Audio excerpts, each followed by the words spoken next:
Ilman,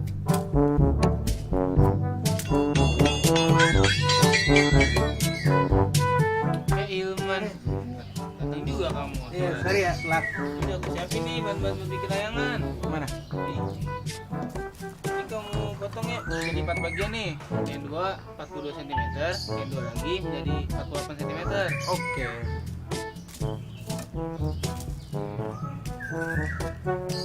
Dap, aku lupa beli benang. Lah kok bisa lupa? Ya udah suruh beli dah. Beli. Tapi kira-kira berapa sentimeter yang Udah, diperluin ya? beli aja sono. Banyak pasti.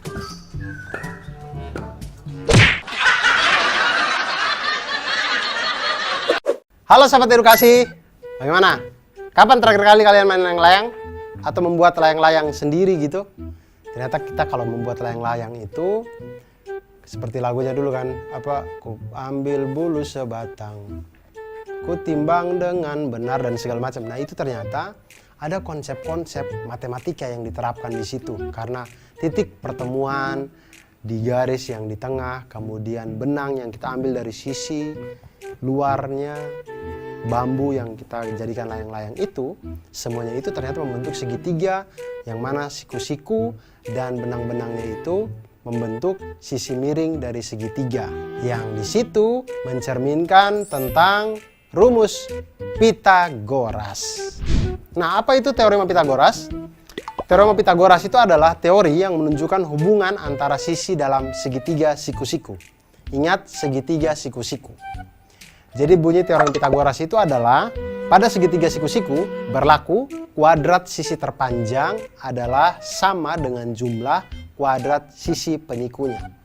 Atau kuadrat sisi miring itu sama dengan jumlah dari kuadrat sisi siku-sikunya.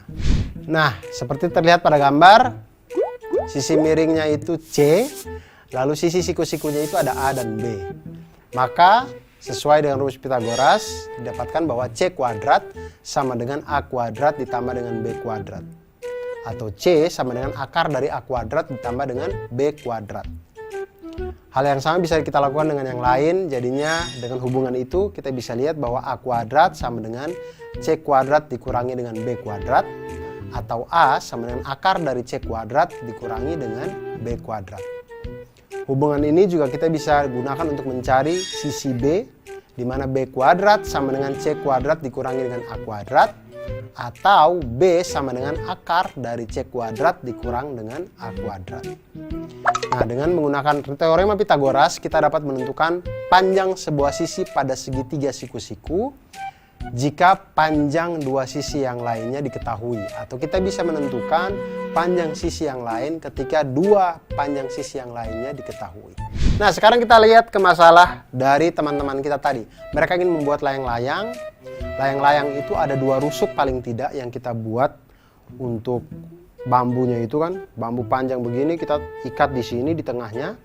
Sekarang benang-benangnya ini yang mengelilinginya ini ditanya, kalau bambu yang panjangnya 48 cm menjadi dua bagian sama panjang, sedangkan bambu berukuran 42 cm terbagi menjadi 10 cm dan 32 cm.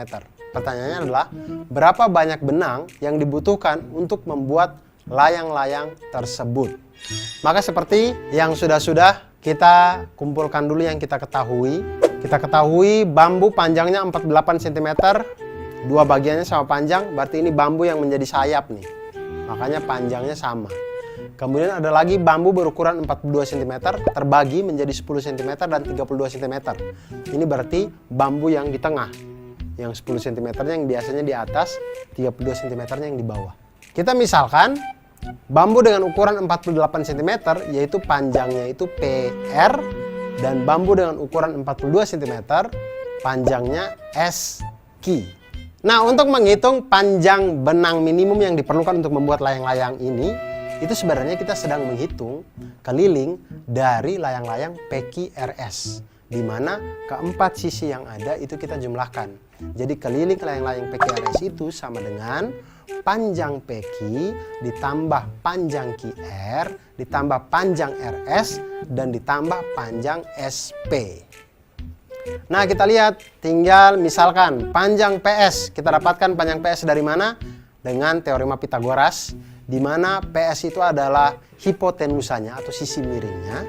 Kemudian sisi siku-sikunya itu adalah PT dan TS.